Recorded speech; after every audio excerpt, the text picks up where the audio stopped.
Oke, halo assalamualaikum warahmatullahi wabarakatuh. Balik lagi bareng gue Kasarsi Kurniawan. Di video kali ini kita akan belajar cara ngejual icon yang udah kita buat di Figma di tutorial-tutorial sebelumnya. Jadi buat kamu yang baru pertama kali mampir di channel ini dan nyampe di video ini, silahkan tonton dulu part 1, 2, dan seterusnya sebelum video ini. Nanti linknya gue kasih di deskripsi. Ya, sebelum masuk ke tutorialnya, gue akan kasih tahu dulu di sini skopnya adalah kita mau coba jual icon di marketplace The Noun Project dan di situs Flat Icon. Jadi sebenarnya di tiap-tiap situs itu punya requirement yang berbeda-beda. Nah, dan di setiap situs itu biasanya nyediain yang namanya contributor handbook, semacam panduan yang ngejelasin icon kayak apa aja yang diterima di situs mereka. Terus juga minimum uploadnya berapa, di situ dijelasin semua. Sepengalaman gue, kalau misalnya kita udah diterima di kedua situs ini, berarti kita udah punya pemahaman yang cukup juga untuk jual di situs icon microstock yang lainnya. Yang pertama, kita masuk dulu ke situs The Noun Project. Nah,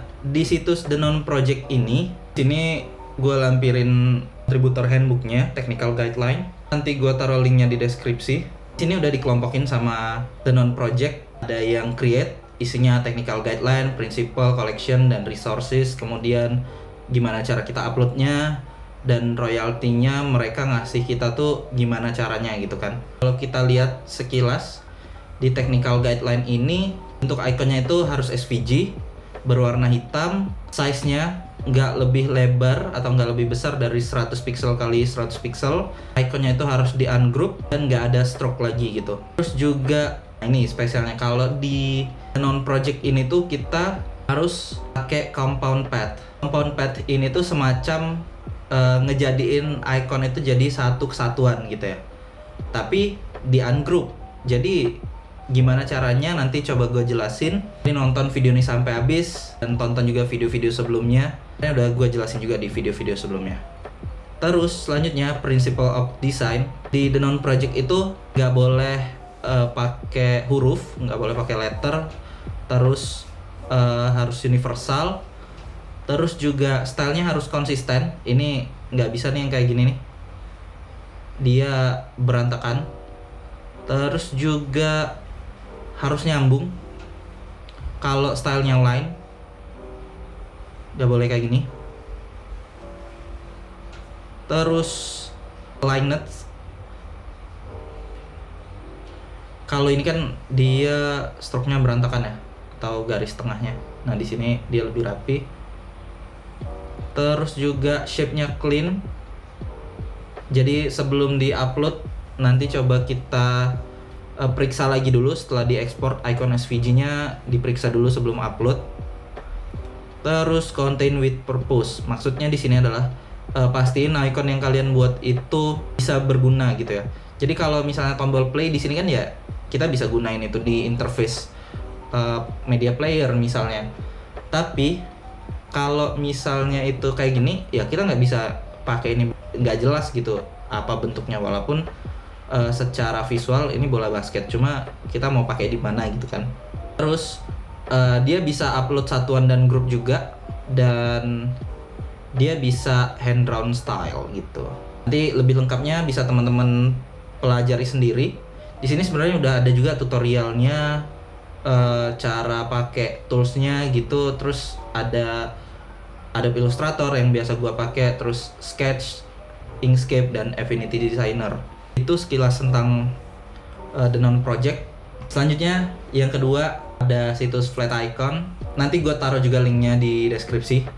Di Flat Icon ini sebenarnya gue mau ngejelasin kalau iconnya itu selain black ya.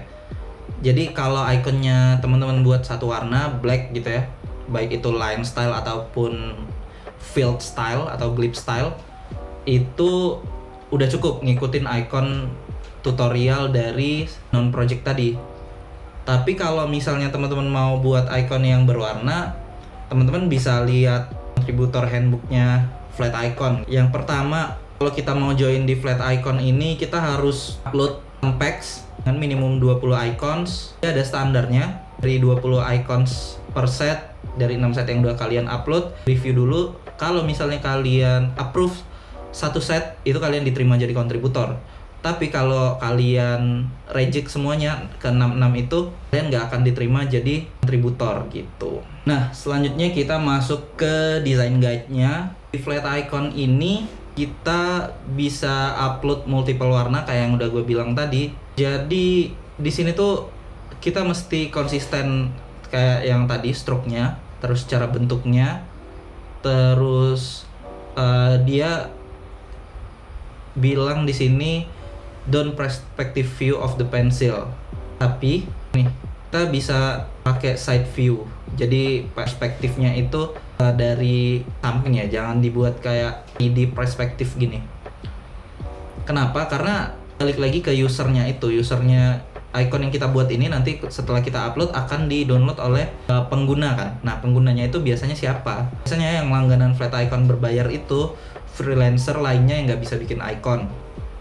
Jadi kalau misalnya kayak gini, dia nggak bisa dipakai di banyak tempat. Tapi kalau bentukannya kayak gini, dia lebih fleksibel juga gitu. Terus rotationnya, dia bilang di sini kalau bisa 45 derajat. Karena kalau misalnya di 30 atau di yang lainnya itu nanti ketika kita bikin di artboardnya akan gak rapi gitu ya. Di sini dia juga jelasin roundednya gimana. Sama kayak tadi, yang harus diperhatiin adalah dia nggak boleh ada stroke, nggak boleh ada yang bentuknya stroke gini. Jadi dia harus di-expand stroke-nya, jadi nggak ada yang bentukannya stroke lagi. Nanti coba gue jelasin. Terus juga yang kedua, dia image-nya itu atau shape-nya itu saling numpuk. Jadi misalnya ikonnya yang kanan ini nih, jadi yang paling luas dan yang paling belakang adalah yang warna hijau ini. Terus hijau tua di depannya, terus juga yang merah ini di depannya lagi, sama yang merah tua di depannya lagi, bukan side by side gitu ya. Jadi dia saling nimpa. Nah, ini sebenarnya poin yang pengen gue jelasin kalau bikin icon yang berwarna. Nanti coba kita buat. Kalau misalnya teman-teman buat shapes kayak gini, si gagang as ini kan ada di belakang objek utamanya nih. Jadi dia tuh nggak boleh putus cuma sampai pinggiran objek. Diusahain dia ada di belakang objeknya ini. Terus nggak boleh pakai blending modes. Oke, jadi tadi kita udah baca requirement di kedua situs itu, contributor handbook di The Non Project dan flat icon. Kita bisa coba ngerangkum. Sebenarnya bisa nggak sih icon yang kita bikin itu diterima di kedua marketplace ini? Jawabannya bisa. Nah, gue udah rangkum beberapa guideline untuk bikin icon-icon ini tuh diterima di The Non Project dan flat icon. Nah, yang pertama, The Non Project itu bisa upload satuan dan flat icon uploadnya itu satu set minimal 20. Jadi biasanya gue itu bikin sekitar 30 icon. Karena kalau misalnya kita bikin pas di 20, misalnya di The Non Project diterima, di flat icon itu kan minimal 20. Kita bikin 20 dan di reject 1. Kita nggak susah gitu ya untuk diterimanya lagi. Terus setelah gue bikin 30 icons, gue bikin style utama itu pasti line dan glip. Pasti gue pasti bikin dua ini dulu. Nah, kalau style lainnya di waktu awal-awal gue nggak begitu ngejar, karena di dua style ini kita bisa upload di multi marketplace gitu ya. Terus yang ketiga, kalau di line stroke itu line-nya harus konsisten dan bentuknya juga harus konsisten. Nah, udah nih, sebenarnya segini aja yang awal. Tapi kan kalau di flat icon itu butuh 6 set ya, 6 set icon pertama. Misalnya gue bikin 30 icon office. Berarti 30 icon office ini kan baru 2 set kalau misalnya kita bikin di 2 style. Jadi kalau buat upload di flat icon, gue bikin 3 set. Misalnya office, hardware, email. Udah nih, masing-masing 30 di tiap kategori ini dan 2 style. Kita udah dapet 6 set icon gitu kan, line dan glip. Nanti keduanya ini kita bikin, sebelum diekspor kita periksa lagi Yang pertama itu dia warnanya black, atau kalau hex code-nya itu 0000. Terus kalau di sini di Figma dia tuh flatten, tapi kalau di AI itu compounded path. Terus yang ketiga tadi kita harus mastiin bener-bener bentuk ikonnya itu konsisten satu sama lain di tiap setnya. Terus sebenarnya udah bisa diekspor. Nah, gimana caranya? Kita ambil contoh yang ini aja nih biar nggak kelamaan. Misalnya kita udah bikin kan, yang ini bentukannya masih stroke. Terus yang ini tuh dia udah jadi satu nih. Di video-video sebelumnya udah gue jelasin, dia udah di union tapi nggak bisa lagi dirubah-rubah kayak gini. Nah ini kan masih kepisah,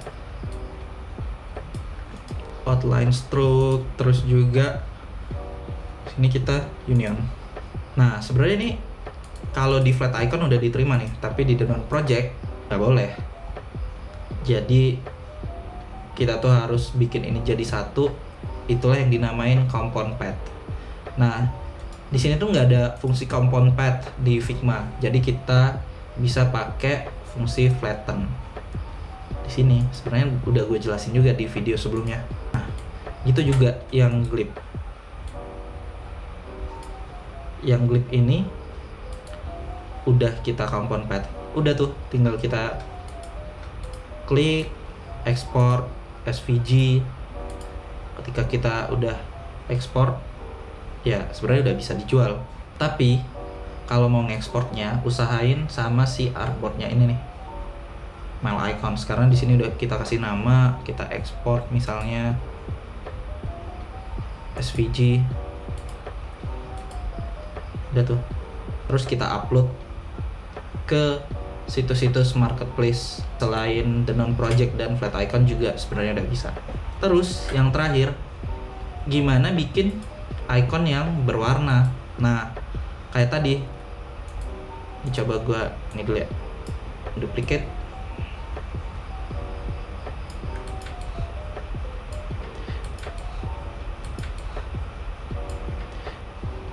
Kita lihat dulu nih, di sini ada berapa bagian. Nah,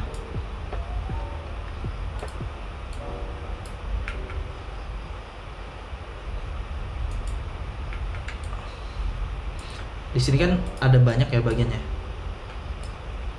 Jadi kayak yang udah dibilang flat icon tadi, dia itu harus saling timpa.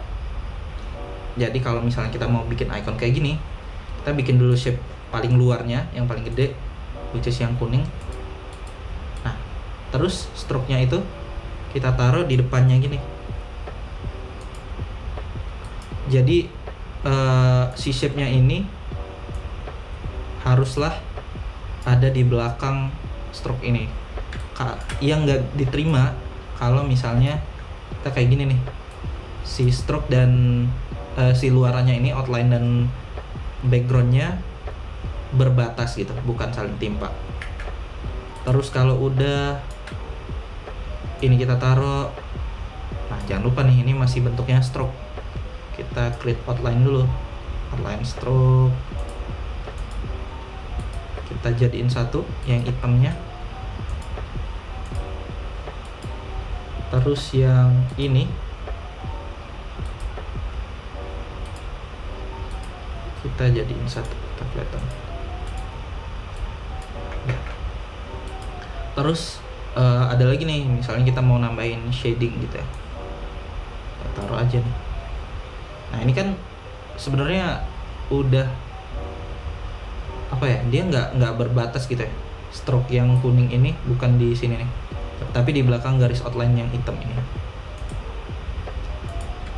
Udah selesai. Nah sama kayak tadi, ketika kita nge-export usahain pakai artboardnya ini. Kita copy, pastein. Nah, terus artboardnya ini kan masih ada guideline-nya ya, kita hide aja, kita matiin aja color di artboardnya, kita matiin dulu. Nah,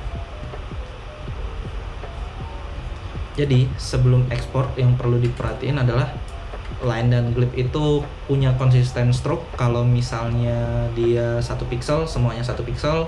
Kalau misalnya dia 2 pixel, semuanya 2 pixel.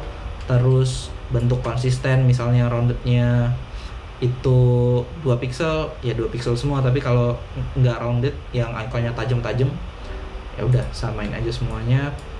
Terus juga yang paling penting, nggak ada lagi yang bentuknya stroke, jadi semuanya bentuknya shape. Nah ini kayaknya masih ada stroke-nya, oh nggak ada lagi. Ya udah bisa kita ekspor. Nanti kalau misalnya kita udah ekspor SVG-nya, tinggal kita upload ke situs-situs marketplace, tunggu di approve. Nah kalau misalnya nggak di approve gimana? Biasanya di tiap situs itu juga ada notes kenapa icon kalian nggak di-approve, feedbacknya apa gitu-gitu. Nanti share progressnya di kolom komentar kalau kalian udah nyoba bikin icon dari tutorial Figma ini. Ya, mungkin segitu dulu buat video kali ini. Dan untuk series tutorial Figma, cara bikin icon di Figma ini, gua cukupkan sampai di sini. Nextnya itu gua akan lebih ngasih, kalau series tutorialnya, pemanfaatan Figma buat UI design dan icon-icon ini nih yang udah kita bikin, gunainnya di UI itu gimana. Mungkin lebih ke situ, dan tips-tips desain lainnya, terus cara dapat duit di internet gitu-gitulah. Jadi buat teman-teman yang baru pertama kali mampir di channel ini, jangan lupa subscribe, like, share ke teman-teman kalian, dan mulai dulu tumbuh selalu. Assalamualaikum warahmatullahi wabarakatuh. See you on the next video.